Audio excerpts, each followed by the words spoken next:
All right, guys, what is the deal? It is your boy Kenny back again with another conversation with Kenny. I just love meeting interesting people, and I love the simple fact that I could just sit here and talk to amazing people from the entertainment or sports world. And today I have another interesting person here that she holds many hats. She is a big advocate for women's wrestling. So I want to bring her in here right now. So let's bring her in. Ellie, what's going on? Hey, What's going on, Jay? How are you? I'm fantastic. How are you today?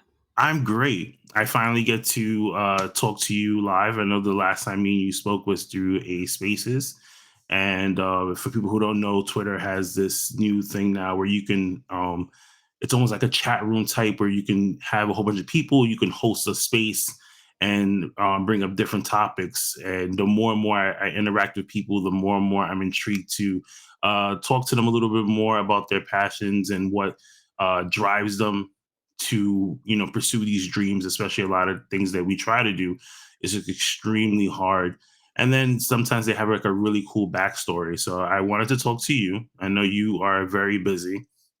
For the people who don't know who you are, can you just give us a little bit of info? Yeah, so like you said, I do wear a lot of hats. I have Hmm. my own podcast. I write for a couple news sites, host a few other podcasts and interviewing platforms as well, like 5 different platforms. I also commentate and host a lot of things. And coming up soon, it's Crazy Mania is coming up, but I'll be doing some Hmm. more in-person correspondence coming up in Dallas. So that's going to be adding more to my repertoire as well.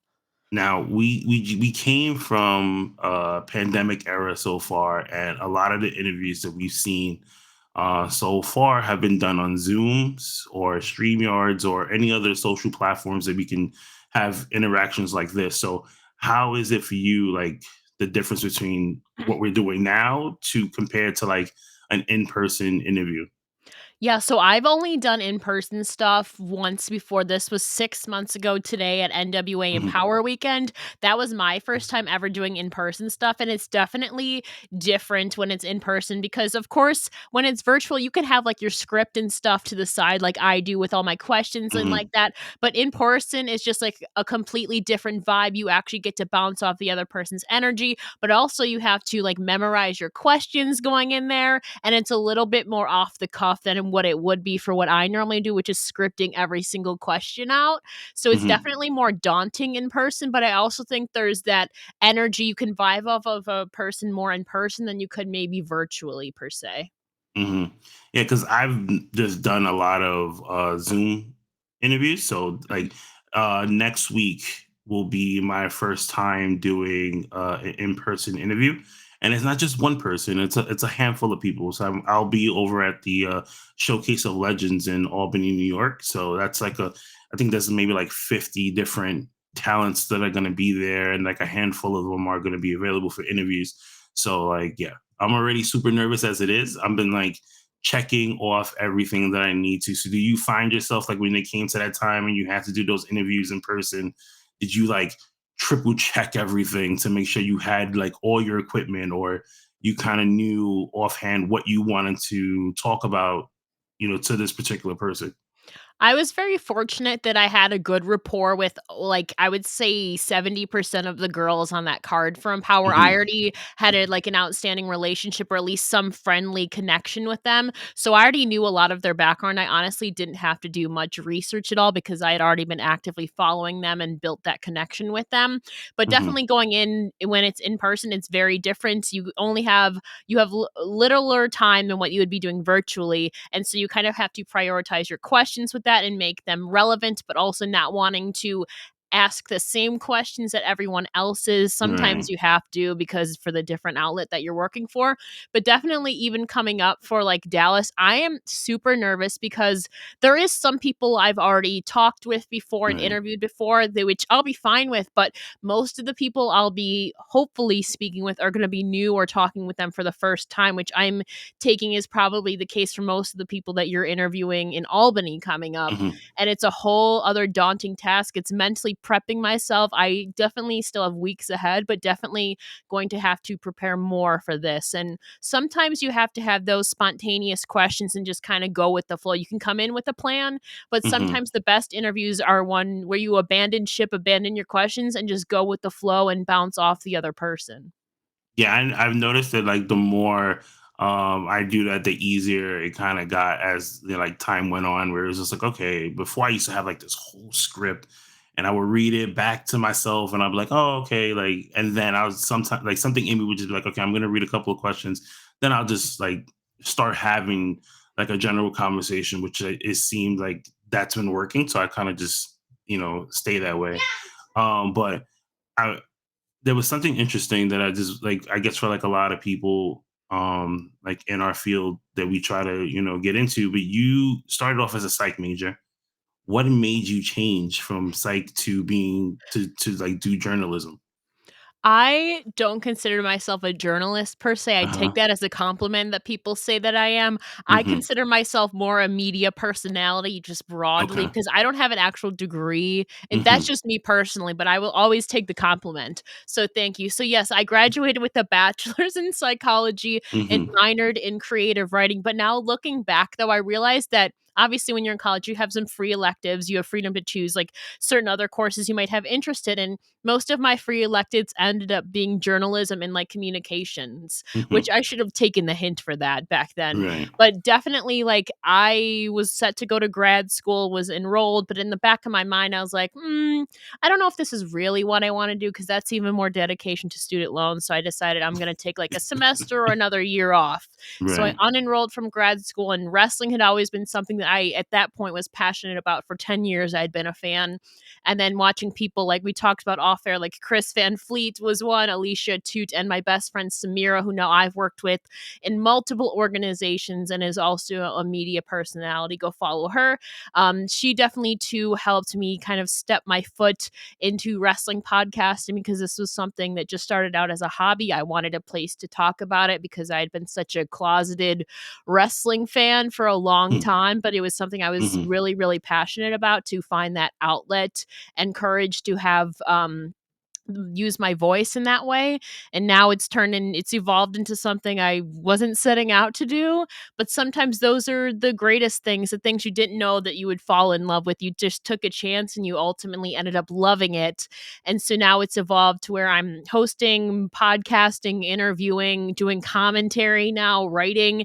It has evolved so much. So I don't regret my time in college. I think it Hmm. helps me establish that relationship with people and like understanding, and like I love psychology too, but I definitely should have taken it as a hint when I was choosing my free electives when I took Hmm. communication and journalism Right. courses, that maybe this was a sign. But yeah, so now I just love talking with people in the wrestling industry is basically what I do, and of course write and do some correspondence with it too, if that makes sense. Okay, no, it does. When I started doing this was about maybe a year and a half ago, when like the pandemic really got down and we started to lock everything down and we had to stay home. I was saying to myself, I was like, I need something to do besides just being with the kids and being with my wife. I love wrestling. Um, and then I always used to go out into like independent shows and meet like talent and stuff like that. So now everything is kind of shut down. And I said, well, what's a way that I could still communicate with everyone? And I said, well, I have Twitter and I could possibly I have Zoom because I have to, go for like for work and stuff like that. And so does my wife. And I just started coming up with these just general conversations with people, which led to meeting other talent and like having like little conversations with them. But for you, I wanted to know. I know for myself, like getting through, like trying to navigate through all this is very stressful at times, right? What is like the toughest things that you've gone through so far that you're just like, okay, I can get through this? In terms of like wrestling media related, Yeah, yeah, wrestling media related. I think, well, for me personally, there's two things. So, like, firstly, like I have a shoot job, a day job, whatever you want to call Hmm. it. For me, that gets in the way of a lot of things and opportunities that I have had to pass up on, which still makes Mhm. me sad. Like huge interviews I've had to pass up on simply just because I was working in my shoot job schedules. I was scheduled at that time and there was no Mhm. way around it. I've also had to pass up on some other stuff, but that's a whole other conversation. So for me, I can kind of only work week to week with said shoot job because it's Mhm. retail. And so I'm not able to do as much as I want to. I know I'm saying that I do a lot, but I don't do it like very consistently. Like I have to stack my days that I'm off to where I'm like working 15 hours, Right. working on all that stuff because I don't have those other days where I'm at my shoot job to be able to work on them. So I do a lot, but I want to do so much more consistently and have the wrestling media be full time. But the biggest thing is like financially taking that leap is very scary. So I'm still in the Mhm. process of working some things out, but I am fortunate enough that I have some paid time off I can use very wisely, which, like I am, I'm going to Dallas using my paid Mhm. time off from my shoot job to be Right. able to go work more during Mania Mhm. weekend in wrestling. But another thing too is definitely, like you said, you started your podcast up in the middle of the pandemic. So did a lot of people, and Mhm. so the wrestling media and content creation world has become so saturated to where it's very hard to make yourself stand out, and it's very hard to not compare yourself to others, and then that's where I struggle when I see certain people getting an interview I've always wanted, or see somebody's numbers continually grow, and we all Mhm. are our own worst critic, and feeling like we put in the hard work but not seeing the results, comparing ourselves to other people. So Mhm. there's definitely been moments where I'm like, "Oh, why can't this interview like, why aren't my numbers growing? Why can't I achieve Right. this big interview?" And I know part of it is because I have another job outside of this, as to where Mhm. some people this is full time for them, so they have more time to accrue those connections and all of that. So definitely, like, comparison and, like, self-doubt is a huge big one too.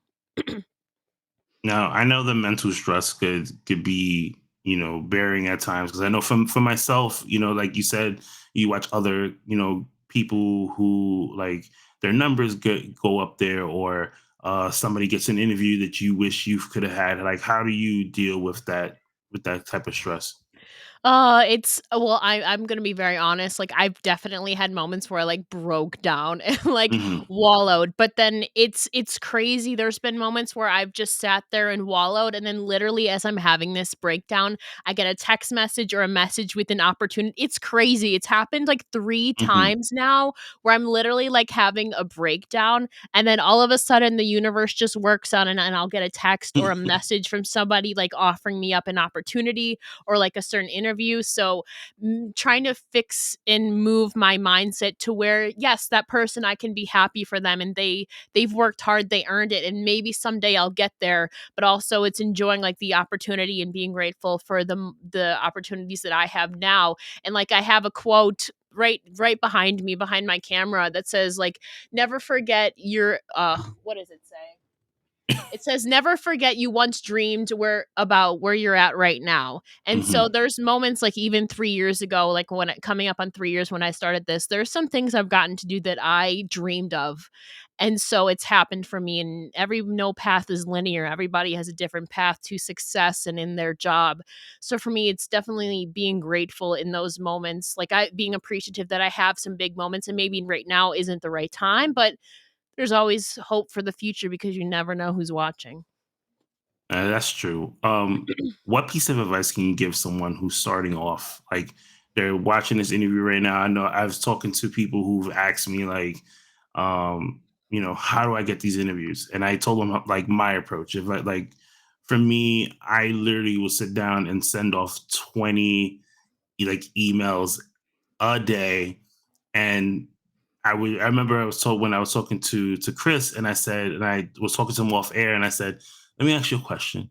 I was just like, I want to tell you my approach, and he was like, okay. And I said, when I sent you that email, what did you think? He said, well, I thought the concept was good, or what you said, but I clicked on the link that you gave him because I gave him I said, this is the last interview I did.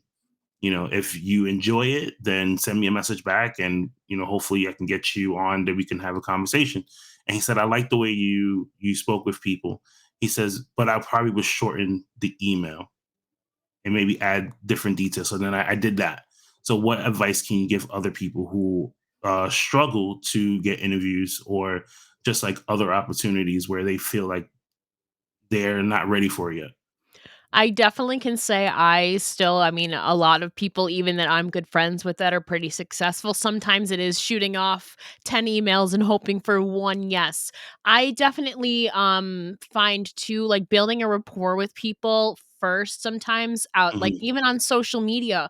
Like, there's been some interviews that I have landed simply because I have, like, tweeted someone, like, sent a nice reply in their comments, and like we bounced off each other on social media, Hmm. so they kind of remembered my name. Definitely building an online rapport with somebody too is huge in being friendly, but also when you're trying to shift then professionally, they're like, "Oh, this name like rings a bell." And then they put two and Right. two together and realize that you've been supporting them for a while. You don't want to overstep anything, obviously. Don't spam people. That is like the worst thing you can do. I've Hmm. definitely dealt with that too. I haven't really spammed people a lot, but I've been on the other hand where I'm like, oh, now I see what people are talking about.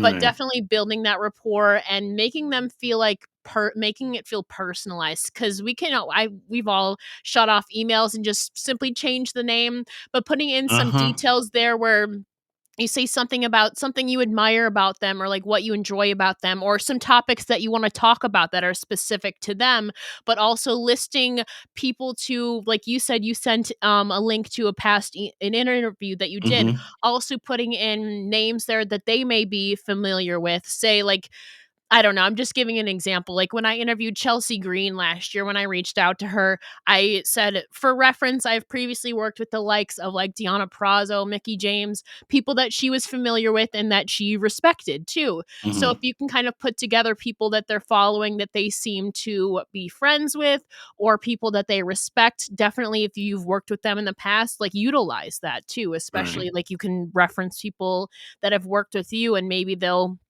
be more likely to say yes because they trust those previous people that you worked with.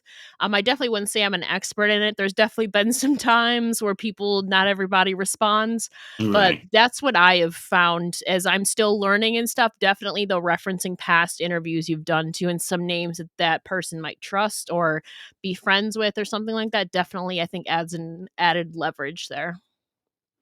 So we're going into March now. It's a whole new year. What is like one goal that you have for this year that you're like dead set on making sure that that is accomplished?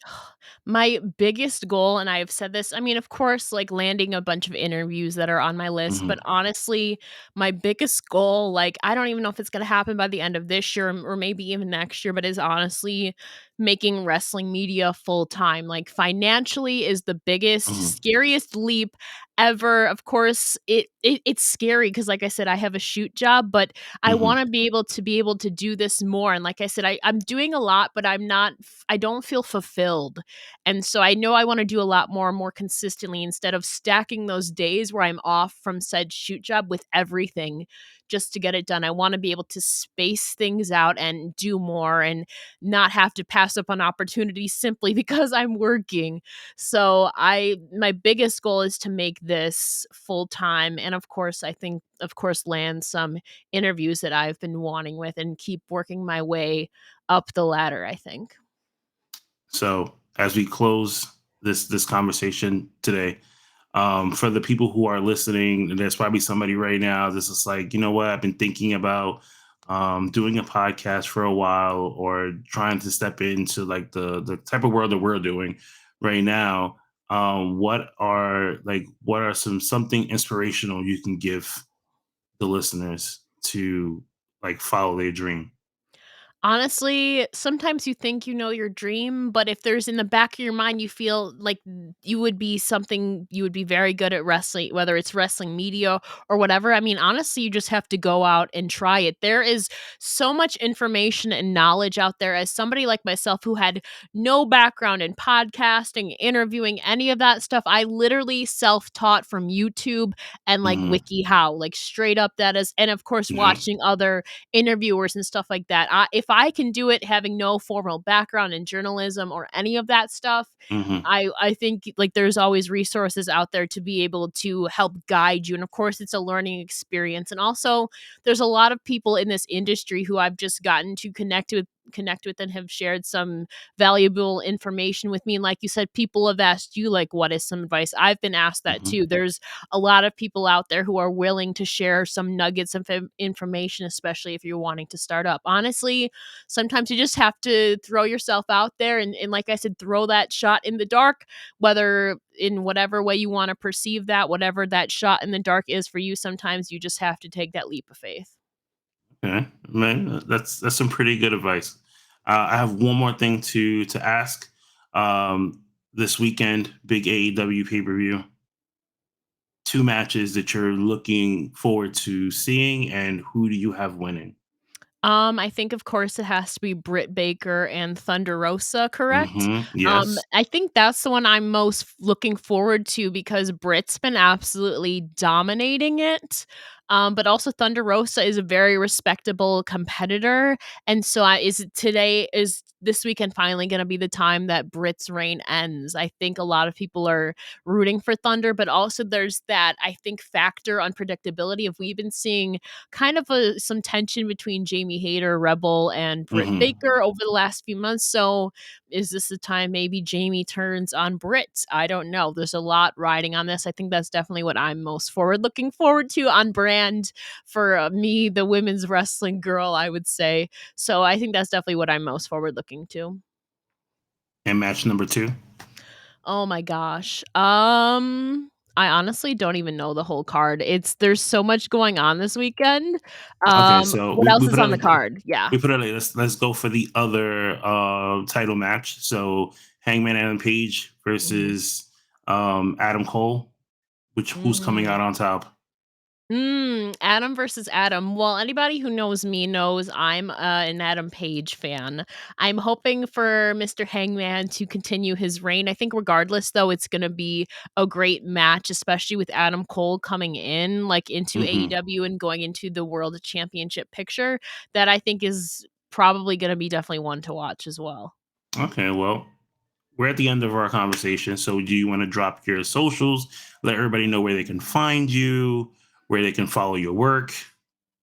The easiest way to find me is to follow me on Twitter at it's Ella J. That's ITSELLAJAY. If you go to the link tree in my bio, there you can find links to most of my podcast and Instagram and all the writing sites that I write for and hosting sites that I work for. That's the easiest way is to go find my link tree on Twitter, or you can follow at the Wrestling Gal on Instagram, and the link tree is also in the bio over there as well.